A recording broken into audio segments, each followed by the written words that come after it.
conversation about Mobile for the Local History and Genealogy section of the Mobile Public Library System. Today we're going to be talking with Paulette Davis Horton, a lady who has written a wonderful book about Davis Avenue, its history, and the black community. Paulette, Miss Davis, Miss Horton, it's wonderful that you've taken time from your job to come and talk with me today. Thank you. You're a public health nurse. Yes. And you work with Mobile Public? The Mobile County Health Department. Yes. Well, how in the world did you ever get an idea to write such a book? It must have taken tremendous research and effort. Yes, it did. Many people ask me what inspired me to write the book, and on December 16th of 1988, I was trying to think of a project that would be of interest to a community and, for years to come. And a thought occurred to me to write the history of Davis Avenue, because from what I understand, there was no previous history done.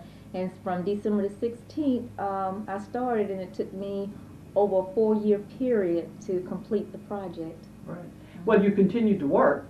Oh, yes, I worked full-time Right. and a half-time job. Right, and you do Full-time. have a husband and Yes, family. Yes, I do. I have a husband and 2 teenage children now. Uh-huh.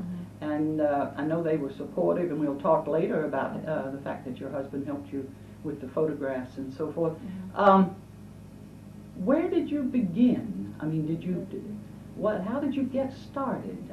Okay, I was, the very first day, I was overwhelmed because I was saying, wow, that's a good idea. But I did not realize at the time how much work it would be, because I had never written anything before. Well, you have no training at all? No. Writing or research? No. Oh my. No, I used to write children's stories as a child, but I had never started a project in which I would have to go and interview people, and I didn't realize how many people would be involved. So I was at one of my patients' houses, and she started mentioning, it just so happened that she was from that area, and she started mentioning certain people, and someone mentioned a Mobilian, which we all know by the name of Mr. J.B. Friedlander. He had a business on Davis Avenue, and I believe he was one of the very first people that I spoke with. And his father, many of us are familiar with Nathan's Furniture Store, which is located on Spring Hill Avenue. That's this person, that's Mr. J.B.'s father. I see. Right, and he said, well, what you could do, you have a place in the library called Local History and Genealogy. I had never heard, because I had never used our library to that extent. Right. So he said, you can go there. They have a lot of old directories, and he just gave me a lot of information. Right. And I started with the city directories, and then I started, talking with people. And when people mentioned certain people, I made note of every person that was mentioned, whether they were living, who's dead, do they have grandchildren, do they have, any relatives, and I started, from that point. Right. Well, then you had a lot of personal interviews, but then that had to be sort of a later history. Tell us about the actual beginnings of Davis Avenue. Okay, okay. From what I learned, I pulled old maps in the library, and what I wanted to know is, when was it first called Davis Avenue? And I was trying to get the meaning of the name Davis. Right. What association? Where did that name come from? Because a lot of people saying, oh, it was named after Mr. Davis, who owned that strip of land.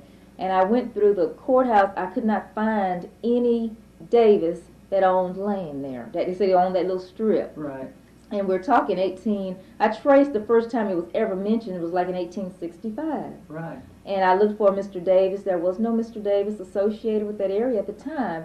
And when I was in the city archives, I noticed there was an article that stated on July 25th, there was a proposal made to change the name of Stone Street Road to Davis Avenue. And this was right at the height of the Civil War. And that's when I learned that other streets got the name of Davis, and that's when I been associated with Jefferson Davis, President of the Confederacy. Right. They named it in his honor during that time.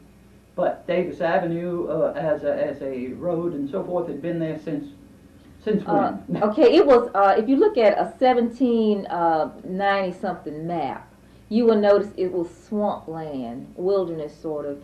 And I noticed the names that were associated with the area, like Fisher, William Fisher. I found that his great-granddaughter still lived in the area. My goodness. And her name was Henningberg. So I talked with Mrs. Henningberg, and she had some documentation to show me where Mr. Fisher owned that land right past Beauregard Street. It's known as the Fisher Tract, and in the Fisher Tract you can see the streets called Maple Street, Persimmon, Plum, Peach. He had like a garden. He was a farmer and a gardener, and he named Fisher's Alley, which is a well-known street on that area, after himself, and he named those others after trees.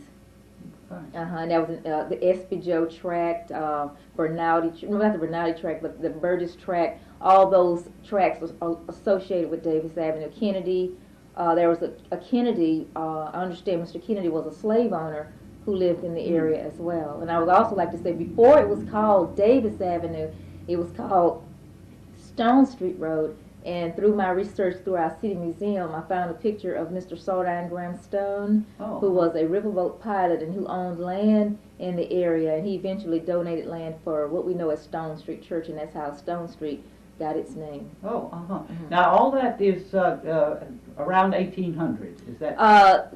Yeah, right at the early, when Mr. Stone had it, from what I understand, Mr. Stone was one of the first graduates of the University of Alabama. Oh, my goodness. Yeah, the first graduating class in 1834, and at this time he moved back to Mobile, and that's when he donated this land. And so I associate Stone Street around 1835.